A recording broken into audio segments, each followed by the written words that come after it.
欢迎收看投资印总经。中国第20届三中全会刚刚在7月18日闭幕，会议公报在7月21日发表。在会议的过程中，传出习近平总书记中风的消息。如果为真，这对中港股市或许是个好消息。不过，随着习总书记在7月20日借着到北京越南大使馆露脸辟谣后，失望卖压持续扩大。今天这集就让我们来聊聊三中全会授权地方政府开割韭菜。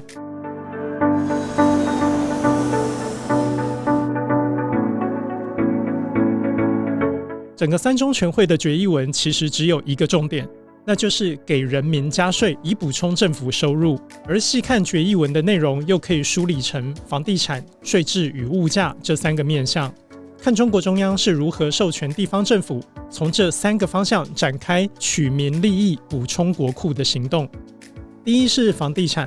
要加快建立租售并举的住房制度，加快建构房地产发展的新模式。除了继续鼓励人民在房地产下跌的过程中继续买房之外，重点更在于对于农村的改造，也就是要实现先前在6月28日通过的农村集体经济组织法。原本农民使用农地用来建房的宅基地，也就是我们台湾俗称的农舍，是不能进行买卖的。但现在变成农村集体经济组织，可以让农民转让，卖出宅基地的农民可以考虑接受政府补贴到城市去买房。为什么要这样做呢？因为把这些农民赶去城市接盘房地产之后，以低价取得完整农地的农村集体组织，就可以借此把小单位的小农经济整合成大单位的农场经济。上一次这样做的是1958年毛主席还在位的时候推广的人民公社。当然后来的结果我们都知道了，非常失败。因为一旦农业的生产任务被交给人民公社，账面上报告的产量与实际生产的农作物往往会有巨大的落差。与中国农村深度绑定的中国各档农业股，未来财报的真实性当然也更令投资人担心。投资人以后也许不用再看中国的农业股了，因为制度上的缺陷不太可能以个别公司的经营能力来弥补。第二是税制，三中全会决议文说，城市维护建设税、教育费附加、地方教育附加全部并为地方政府附加税，授权地方政府在一定幅度内确定具体税率。所谓城市维护建设费，是1985年开征的地方政府税种。多年来因为增值税与消费税的存在，加上地方政府要招商吸引外资，所以许多地方都只是象征性的收一下，许多沿海城市甚至直接不收。虽然这笔税收中央会开放多少幅度让地方政府运用，目前尚未公布，但各大券商经济研究员已经普遍相信，征收城市维护建设费会让地方政府增加接近1兆元人民币的税收。翻译成股市投资人该注意的资讯，就是 A 股企业的净利将会因此下滑。在继续介绍另一项税制改动之前，先告诉您一个好消息，财讯的周年庆开跑咯。现在订购杂志1年期以上的读者，不仅可以抽限量版一卡通，还能享有全年最优惠的价格。快来跟我们一起追踪产经趋势，掌握投资脉动吧。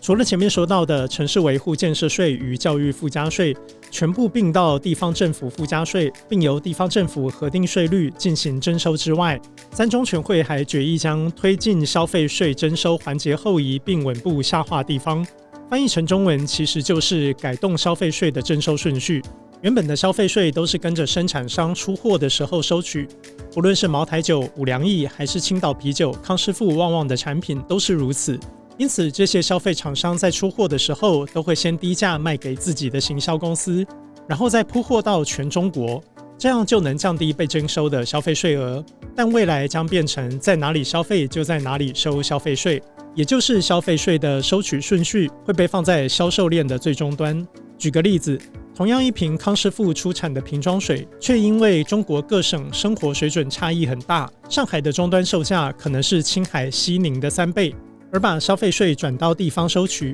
将导致富有省市消费税的收入大增，这会让中国中央政府有能力从富有地区转移更多财政资源到贫困的省份。